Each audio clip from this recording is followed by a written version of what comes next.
Morning all my dear students of class 9। और आज हम आपको आपकी इंग्लिश टेक्स्ट बुक जो बी हाइव है उसका चैप्टर नंबर 3 पढ़ाने वाले हैं। और ये चैप्टर बहुत ही इंटरेस्टिंग है और एक बच्ची और उसके फादर के बीच का जो रिलेशन है उसके बारे में बताया गया है।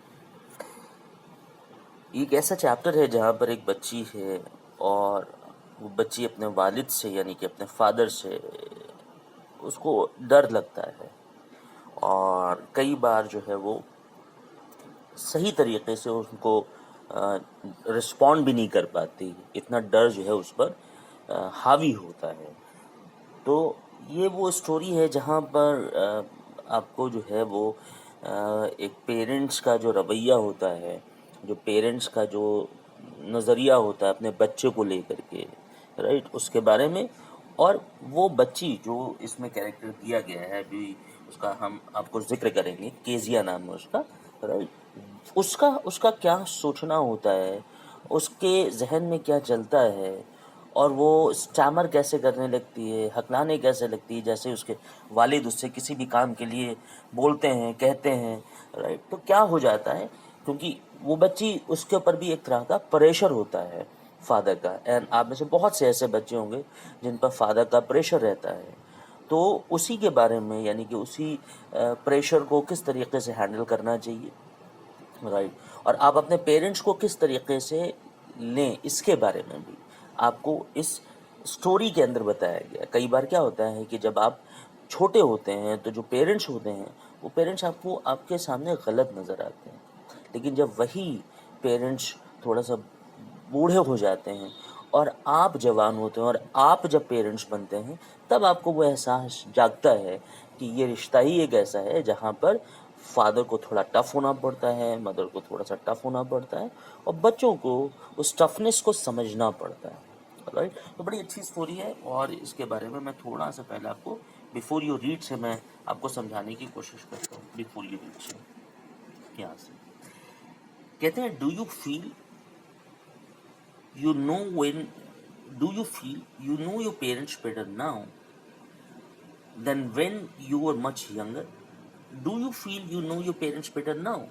क्या आपको लगता है कि आज आपके पेरेंट्स ज़्यादा बेहतर हैं बजाय तब जब आप छोटे थे?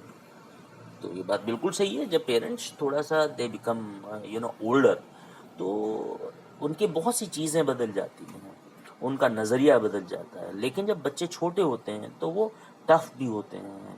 कई बार आपको वो यू नो आप पर हाथ भी उठा देते हैं, लेकिन उसके पीछे का रीज़न ये नहीं है कि वो आपसे नफ़रत करते हैं। इसके पीछे का रीज़न ये नहीं है कि वो आपको चाहते नहीं हैं। और जब छोटे बच्चे होते हैं तो उनके जहन में ऐसी बहुत सी बातें आती हैं कि शायद मेरे पेरेंट्स हमको चाहते नहीं हैं, हमको मानते नहीं हैं, हमको प्यार नहीं करते हैं, ऐसी बहुत सी बातें आती हैं।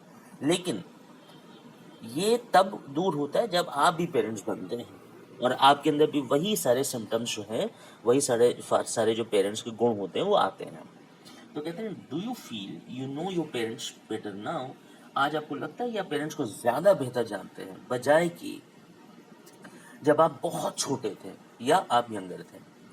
Perhaps you now understand the reasons for some of their actions that used to upset you earlier. अब देखिए इनका क्या कहना है कि perhaps, right, you know, you now understand, अब आप बेहतर समझते हैं, the reasons for some of their actions, the reasons का मतलब होता है वजह, और किस चीज़ की वजह, जो वो एक्शंस ले लिया करते थे जब आप छोटे हुआ करते थे, राइट, जब आप स्कूल जाया करते थे। तो अब आप समझते हैं उनके रीजंस को, जो वो एक्शंस ले लिया करते थे, राइट, जब आप छोटे हुआ करते थे, या आपको जो है वो अपसेट कर जाया करते थे आपके अर्ली एज में। बहुत सी ऐसी बातें हैं जो हमारे हिसाब से पेरेंट्स की मुझे नहीं समझ में आती हैं, और पेरेंट्स को उनके हिसाब से हमारी बातें नहीं समझ में आती। इसका मतलब ये नहीं है कि एक दूरी हो जाए एक बच्चे और बाप के बीच में, या एक बच्ची और माँ के बीच में। ये उसी की स्टोरी के बारे में आपको बता रहा हूँ। अब इसके बाद आता है the story about a little girl whose feelings for her father changed from fear to understanding. अब ये स्टोरी जो है, जो रिवॉल्व कर रही है, ये किस ओर जा रही है, किसके चक्कर लगा रही है? ये चक्कर लगा रही है कि एक बच्ची जिसकी फीलिंग्स अपने पापा को लेकर के चेंज होती है, और वो फीलिंग कैसे चेंज होती है? जो डर होता है, डर जो है वो अंडरस्टैंडिंग में बदल जाता है। एवरी टाइम, हर वक्त जब आप डरते हैं तो डरने से पहले आप ये सोचिए कि आपको डराया क्यों जा रहा है, आपको मना क्यों कराया जा रहा है। तो जब आप उसको अंडरस्टैंड करने लगेंगे तो वो फियर नहीं बचेगा, राइट? वो डर नहीं बचेगा। तो कैसे चेंज होती है इसके बारे में आपको बता रहे हैं। कहते हैं ये प्रॉबेबली आपको हेल्प करेगा, राइट, आपके घरों में जब आप अपने माँ बाप के साथ ऐसे रिश्ते में होते हैं, यानी कि आप जब अपने माँ बाप के साथ ऐसे रिश्ते बनाते हैं जहाँ पर पेरेंट्स जो हैं कई बार डांटते हैं और आप एकदम से गुस्सा हो जाते हैं, आपको बहुत ख़राब महसूस होता है, तो प्रॉबेबली जब ये, और ये हर घर का किस्सा है, ये बता रहे हैं कि ये सिर्फ उस बच्ची के घर का हिस्सा नहीं है जिसका नाम केजिया था। नो, ये हर घर का हिस्सा है। जब बच्चे छोटे होते हैं तो माँ बाप उनको नहीं समझ पाते हैं, ऐसा बच्चे सोचते हैं, और माँ बाप ये सोचते हैं जब बच्चे छोटे होते हैं कि ये बच्चे शायद हमको नहीं समझ पा रहे हैं, जिनको जो जो जिसके लिए एक्चुअली हम उनको डांट रहे हैं, कई बार मार भी देते हैं और समझा भी रहे हैं। बहुत अच्छा चैप्टर है, इसको थोड़ा सा ध्यान से आप पढ़िए। Now the point number 1 is, अब यहाँ हम पॉइंट नंबर 1 से शुरू करते हैं, बराबर से शुरू करते हैं। कहते हैं to the little girl he was a figure to be feared and avoided. उस बच्ची के बारे में बताया जा रहा है कि उसके लिए उसके फादर जो थे वो एक ऐसा फिगर थे, ऐसा एक उस बच्ची के जहन में अपने फादर को लेकर के बात पैदा हो गई थी, जहाँ सिर्फ डर डर डर, और उस डर की वजह से वो बच्ची अपने फादर को अवॉइड भी करती थी। कई बार क्या होता है, बच्चे जब डर जाते हैं या डरना शुरू कर देते हैं, फादर शाम में आते हैं तो मुलाकात भी नहीं होती, बात भी नहीं होती है, वो उनसे कुछ कहते भी नहीं हैं, वो उनसे कुछ बताते भी नहीं, और धीरे धीरे करके इसका जो असर होता है बच्चों पर वो कुछ ऐसा होता है कि बच्चे आइसोलेशन में चले जाते हैं, एकांत में चले जाते हैं, एकदम बिल्कुल किनारे पड़ जाते हैं, विच इज नॉट गुड, जो सही नहीं है।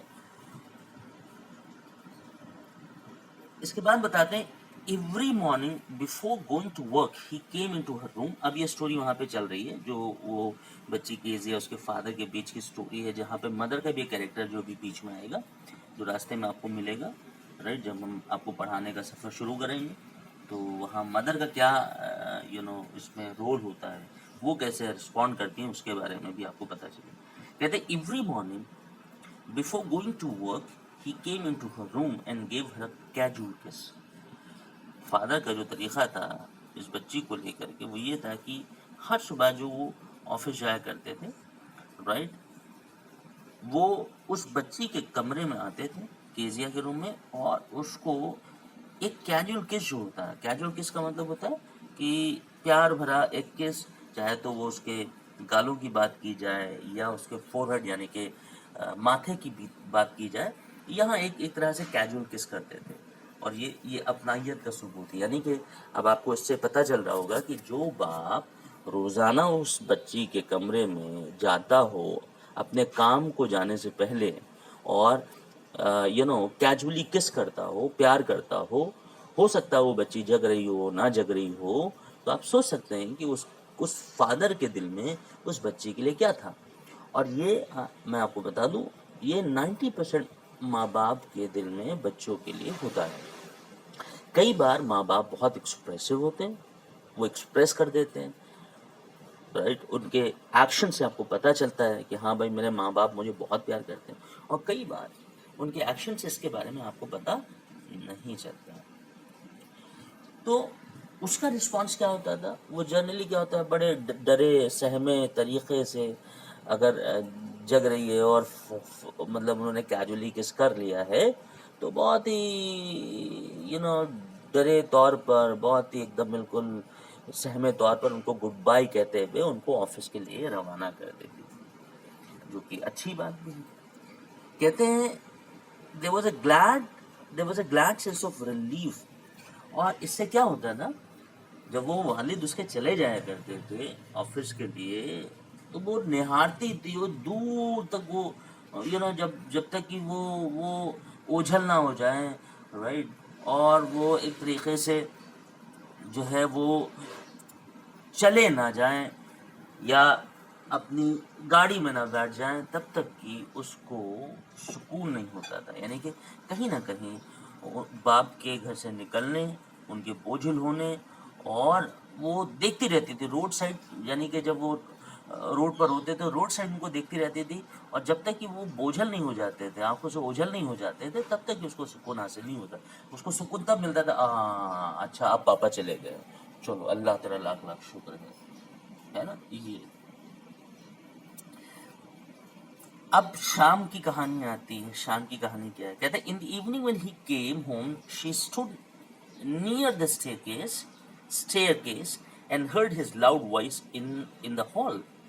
अब वो जब शाम में आते तो एक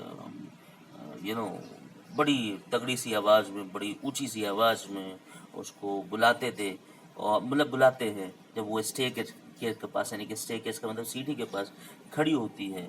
और ये जो मामला होता है ये हॉल का होता है। जब उसके वालिद वापसी करते हैं, हॉल में आ जाते हैं, और वो बच्ची स्टेकेस के करीब खड़ी होती, तो एक भरी भर के आवाज़ के साथ उसको बुलाते हैं और कहते हैं bring my tea into my drawing room. मतलब वो उसके एजिया से बोलते हैं कि जाओ मेरी चाय ले आओ ड्राइंग रूम में।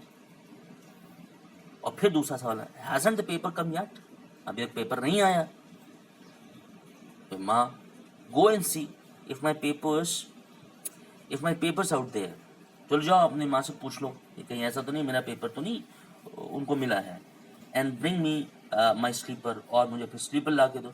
मतलब एक फादर का एटीट्यूड ये बताया है कि जब वो शाम में आते थे तो डर इसी बात का होता था, वो आते थे तो ये कर दो, वो कर दो, वो कर दो, ये कर दो, ऐसा होता है। और ये हर बाप ये एक्सपेक्ट करता है, वो भी बेचारा थक के बाहर से आता है, वो एक्सपेक्ट करता है घर के अंदर कि हाँ भाई उसके बच्चे या बच्ची उसको समझने वाले हों, उनकी जो जो रूटीन, जो ज़रूरियात है उसको पूरी करने वाले हों। ये इस तरीके का मामला इनफैक्ट उस बाप के साथ होता था। वो कई सवालात करते थे, कई ज़रूरियात की चीज़ें मांगते थे, जिसको देते तो वो थी, लेकिन कहीं ना कहीं उसके अंदर बाप के फिगर को लेकर के एक बहुत बड़ा डर बैठा हुआ था, या फादर फिगर जो मामला था उनका, फादर का जो फिगर था, जो उसके जहन में जो पिक्चर अपने अपने वालिद को लेकर, अपने फादर को लेकर बना रखी थी, वो बहुत ही डरने वाली थी। तो ये आज मैंने आपको यहाँ वर्ड 2 से मैंने आपको ले करके, और फिर मैंने ये माई स्लीपर्स तक मैंने आपको पढ़ा दिया। कल मैं आपको केजिया यानी कि पैरा नंबर 2 यहाँ से मैं आपको पढ़ाऊँगा, और उसके बाद आगे की बात करेंगे। चैप्टर बहुत इंटरेस्टिंग है, बहुत ध्यान से मेरी बात को सुनिएगा और इसको समझने की कोशिश करिएगा। Till then, thank you very much and goodbye for now.